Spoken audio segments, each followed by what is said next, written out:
आप सबों को प्रभु यीशु मसीह के नाम से मेरा जय मसीह की।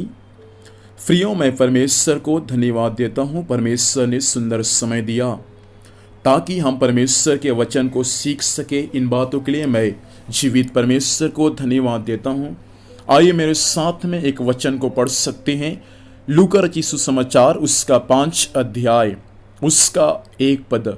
यहाँ ऐसा लिखा हुआ है, जब भीड़ परमेश्वर का वचन सुनने के लिए उस पर गिरी पड़ती थी और वह गन्नेसरत की झील के किनारे पर खड़ा था, तो ऐसा हुआ। परमेश्वर पिता इस वचन के माध्यम से हमें आशीष प्रदान करे।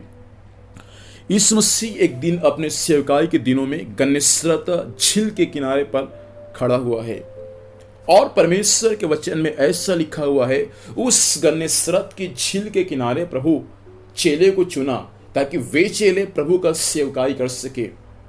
लेकिन उस झील के किनारे बहुत सारा भीड़ है और वे भीड़ प्रभु यीशु मसीह के पास में आया। और वे भीड़ प्रभु यीशु मसीह के पास में क्यों आया? वे चंगाई पाने के लिए प्रभु यीशु मसीह के पास में नहीं आया। वे रोटी खाने के लिए प्रभु यीशु मसीह के पास में नहीं आया।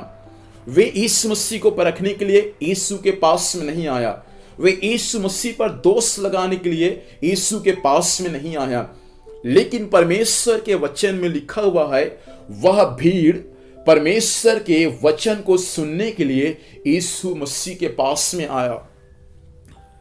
और इतना भूख, इतना प्यास था परमेश्वर के वचन के प्रति कि वे लोग यीशु मसीह पर, लिखा है, वे लोग यीशु मसीह पर गिर पड़ता था।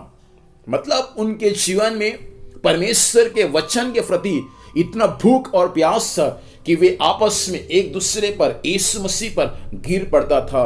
मैं आपसे कहना चाहता हूं, आपके जीवन में परमेश्वर के वचन के प्रति भूख और प्यास होना चाहिए।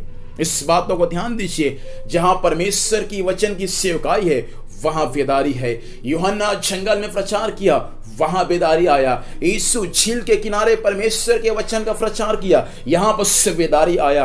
आप और मैं जहां कहीं भी वचन का प्रचार करेंगे, परमेश्वर वहां बेदारी को भेजेगा। यहां पर जो भीड़ है, उस भीड़ के अंदर में बहुत से लोग हैं और हर एक लोग परमेश्वर के वचन के प्रति भूखे और प्यासे है।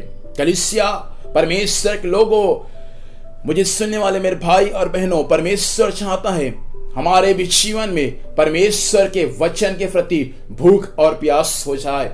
यीशु मसीह ने अपने नाम से बढ़कर वचन को महत्व दिया है। आप और मैं भी अपने जीवन काल में परमेश्वर के वचन को महत्व देने वाले हो जाए। आप और मैं यदि जीवन में पहला स्थान परमेश्वर के वचन को देना सीख जाएंगे, परमेश्वर के वचन को सबसे पहले स्थान में आप और मैं रखना सीख जाएंगे, परमेश्वर वहां अपने आश्चर्य कर्म को प्रकट करना शुरू कर देगा। यहाँ पर जो भीड़ है, वे भीड़ परमेश्वर के वचन को सुनने के लिए प्रभु यीशु मसीह के पास में आया हुआ है।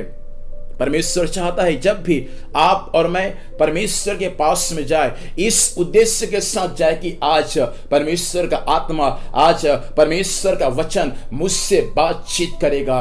इसलिए जब भी आप और मैं परमेश्वर के सम्मुख में जाते हैं, हमेशा भूखे और प्यासे हृदय के साथ हम परमेश्वर के सम्मुख में जाने वाले हो जाए और उसके सम्मुख में जाकर उसके जीवित वचन को, उसके सदा और अटल रहने वाले वचन को सुनने वाले हो जाए।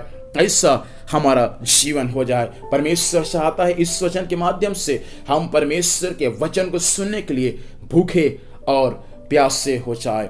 परमेश्वर पिता इस वचन के माध्यम से हमें आशीष से। आइए प्रार्थना करेंगे। हे हमारे सर्वशक्तिमान जीवित परमेश्वर, हम आपको धन्यवाद देते हैं स्वामी, आपके जीवित वचन के लिए।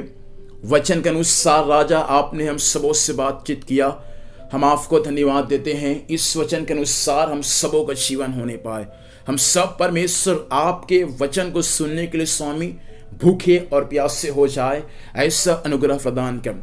जीवन में समय पहला स्थान हम आपके जीवित वचन को देने वाले हो जाए। स्वामी आज दिन भर समार स्वर्गीय सुरक्षा दे, जहाँ भी जाएंगे जाने आने में सहायता कर। जो भी कुछ कार्य करते हैं, हर कार्य यीशु के नाम से सफल होने पाए। धन्यवाद स्वामी, आपने प्रार्थना को सुना। यीशु मसीह के नाम से पिता हम आशीष मांगते हैं, आमीन। प्रभु हम सबों को आशीष से, आप सबों को जय मसीह की। Praise the Lord.